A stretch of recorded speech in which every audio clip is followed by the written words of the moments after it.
एक छोटे से गांव में एक बुजुर्ग महिला अकेले रहती थी। उसका नाम रामकली था। वह एक शांत और सरल महिला थी। गांव के लोग उसका बहुत सम्मान करते थे। एक दिन रामकली के घर के पास एक नई सड़क बननी शुरू हुई। सड़क बनाने के लिए कुछ मजदूर रामकली के घर के पास एक कुआं खोदने लगे। कुआं खोदते समय मजदूरों को एक अजीब चीज मिली। उन्हें एक पुरानी मूर्ति मिली। मूर्ति बहुत ही डरावनी थी। उसके चेहरे पर एक भयानक मुस्कान थी और उसकी आंखें खून से लाल थी। मजदूरों को मूर्ति देखकर बहुत डर लगा।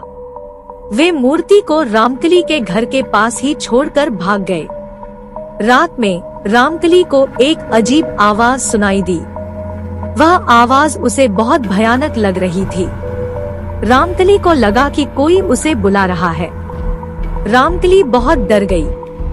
वह अपने घर के अंदर से बाहर नहीं निकल सकी। वह रात भर जागती रही। सुबह होते ही रामकली ने अपने गांव वालों को बुलाया। उसने उन्हें रात में सुनाई देने वाली आवाज के बारे में बताया।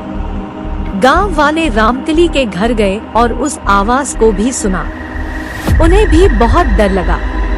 उन्होंने सोचा कि रामकली के घर के पास कोई भूत रहता है। गांव वालों ने फैसला किया कि वे रामकली के घर के पास एक पूजा करेंगे। उन्होंने एक पंडित को बुलाया और उससे पूजा करवाने को कहा। पंडित ने पूजा की और रामकली के घर से भूत को भगाने के लिए मंत्र पढ़े। पूजा के बाद गांव वालों को लगा कि अब आवाज नहीं आएगी, लेकिन अगली रात को भी रामकली को वही आवाज सुनाई दी। वह आवाज पहले से भी ज्यादा भयानक थी। रामकली बहुत डर गई। वह रोने लगी।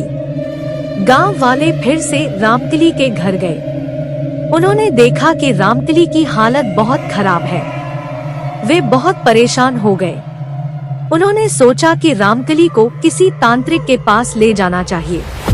वे रामकली को तांत्रिक के पास ले गए। तांत्रिक ने रामकली की जांच की और कहा कि रामकली पर किसी भूत का साया है। तांत्रिक ने रामकली को ताबीज दी और कहा कि यह ताबीज उसे भूत से बचाएगी। उसने रामकली को कुछ मंत्र भी बताए और कहा कि वह रोज सुबह शाम इन मंत्रों का जाप करे। रामकली ने तांत्रिक की बात मानी। वह रोज सुबह शाम मंत्रों का जाप करने लगी।